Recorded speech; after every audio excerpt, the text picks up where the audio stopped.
আচ্ছা, চলুন তো আজ এমন কিছু জিনিসের গল্প শোনা যাক যেগুলোকে ঘিরে রয়েছে নানা রহস্য। বলা হয় এগুলোর নাকি নিজস্ব এক অশুভ ইচ্ছা আছে।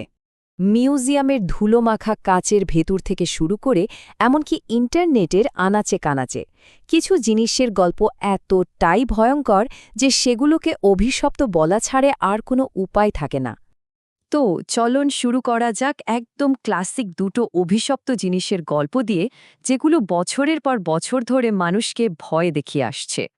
ফ্লোরিডার কি ওয়েস্টের একটা মিউজিয়ামে কাচের বাক্সে বসে আছে একটা পুতুল, আর তার ভয়ঙ্কর খ্যাতি সে তো প্রায় ১০০ বছরেরও বেশি পুরনো। এর গল্পটা শুরু হয়েছিল ইউজিন অটো নামের এক ছোট্ট ছেলের হাত ধরে। তার পরিবার বলতো পুতুলটা নাকি নিজে নিজেই এক ঘর থেকে অন্য ঘরে চলে যেত। শুধু তাই না, এরপর যারাই এই পুতুলের মালিক হয়েছে তাদের সবার জীবনেই নেমে এসেছে কোনো না কোনো রহস্যময় দুর্ঘটনা বা দুর্ভাগ্য। ব্যাপারটা হচ্ছে, রবার্টের সাথে যোগাযোগের কিন্তু কিছু অদ্ভুত নিয়মকানুন আছে। যেমন তার ছবি তোলার আগে নাকি অনুমতি চাইতে হয়, আর অনুমতি ছাড়া ভুলেও ওর চোখের দিকে তাকানো যাবে না। বলা হয় এই নিয়ম ভাঙলেই নাকি নেমে আসে ভয়ঙ্কর অভিশাপ। আচ্ছা, রবার্টের গল্প তো শুনলাম, এবার চলুন যাওয়া যাক আরও পুরনো এক কাহিনীর দিকে। ১৫ শতকে ইতালির একটা রূপোর ফুলদানি, যার সাথে জড়িয়ে আছে শুধুই মৃত্যু আর মৃত্যু। এর মারাত্মক ইতিহাসটা দেখুন একবার। ১৫ শতকে এক নববধূ বিয়ের উপহার হিসেবে এটা পায়, আর সেই রাতেই তার মৃত্যু হয়। অনেক অনেক বছর পর একজন ফার্মাসিস্ট এটা খুঁজে পান, আর ২ মাসের মধ্যেই তারও রহস্যজনকভাবে মৃত্যু হয়। এমনকি একজন আর্কিওলজিস্ট গবেষণার জন্য এটা হাতে নিয়েও ১৫ দিনের বেশি বাঁচেননি। মানে শতাব্দীর পর শতাব্দী ধরে যেই এর সংস্পর্শে এসেছে তারই ভয়ানক পরিণতি হয়েছে। তবে সব ভয়ঙ্কর গল্পের শেকড়ই যে প্রাচীন ইতিহাসে লুকিয়ে আছে তা কিন্তু নয়। কিছু গল্প একেবারে আমাদের সময়ের, ইন্টারনেটের দৌলতে ছড়ানো। ইন্টারনেটে একটা ছবি খুব ভাইরাল হয়েছিল, যেখানে দাবি করা হয় ওটা নাকি জোজেফাইন রোজেনথল নামের এক সন্ন্যাসিনীর মমিকৃত মাথা। গল্পটা হলো তিনিই নাকি প্রথম সন্ন্যাসিনী যাকে শয়তান ভর করেছিল, আর তাই তার মাথাটা এভাবে সংরক্ষণ করা হয়েছে। বিভিন্ন ভিডিওর থাম্বনেল বা অনলাইন ফোরামে এই গল্পটা ঘুরে বেড়ায়।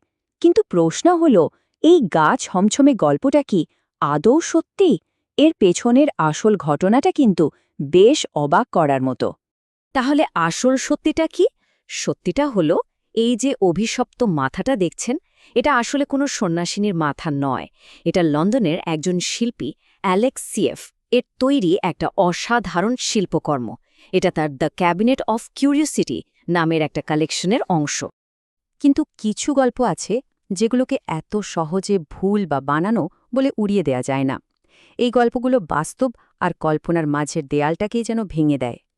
একটা ইন্টারেস্টিং থিওরি আছে কেন পুতুলগুলোকে ঘিরে এত ভৌতিক ঘটনা ঘটে। বলা হয় বিপথগামী আত্মারা নাকি মানুষের মতো একটা শরীর খোঁজে, আর জীবন্ত মানুষকে ভর করা যেহেতু কঠিন, তাই তারা মানুষের মতো দেখতে পুতুলকেই বেছে নেয়। এর সবচেয়ে বড় উদাহরণ হয়তো জাপানের ওকিকু ডল। এই পুতুলটার মালিক ছিল এক ছোট্ট মেয়ে, যে খুব অল্প বয়সে মারা যায়।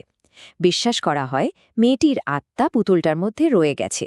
আর সবচেয়ে অবাক করা ব্যাপার হলো, পুতুলটার চুল নাকি মানুষের চুলের মতোই বাড়তে থাকে।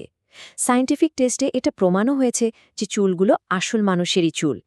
এখন পুতুলটাকে একটা মন্দিরে রাখা আছে, যেখানে নিয়মিত তার চুল কেটে দিতে হয়। আমাদের আজকের তালিকার শেষ গল্পটা একটা আয়নাকে ঘিরে। লুইজিয়ানার মার্টলস প্ল্যান্টেশনের এই আয়নাটার ভেতরে নাকি এক অভিশপ্ত পরিবারের আত্মা বন্দী হয়ে আছে। গল্পটা এরকম: প্ল্যান্টেশনের মালিক সারা উড্রফ আর তার ২ মেয়েকে এক পরিচারিকা বিষ দিয়ে মেরে ফেলে। কিন্তু এখানেই শেষ নয়। বলা হয় সেই পরিচারিকা কালো জাদু জানত, এবং সে তাদের আত্মাকে ওই ঘরের আয়নার ভেতরেই বন্দি করে ফেলে। আজও নাকি সেই আয়নার কাচের ওপর মাঝে মাঝে আবছা অবয়ব আর ছোট্ট হাতের ছাপ ভেসে ওঠে। তো এতগুলো গল্প শোনার পর একটা প্রশ্ন কিন্তু আসেই, এই যে অভিশপ্ত বস্তু, এর পেছনের আসল শক্তিটা আসলে কি? এই গল্পগুলো সত্যি হোক বা কিছুটা অতিরঞ্জিত কিংবা পুরোটাই বানানো, যাই হোক না কেন, এগুলো আমাদের মনের ভেতরকার ভয় আর অজানাকে জানার আগ্রহ দুটোকেই উস্কে দেয়। অভিশপ্ত জিনিসগুলোর প্রতি আমাদের এই যে এত আকর্ষণ, এটা আমাদের নিজেদের সম্পর্কে কি বলে?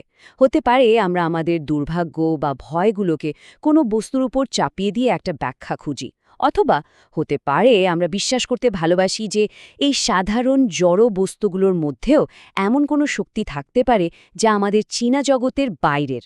আসল প্রশ্নটা হলো, অভিশাপটা কি সত্যি ওই জিনিসটার মধ্যে থাকে নাকি আমাদের মনে?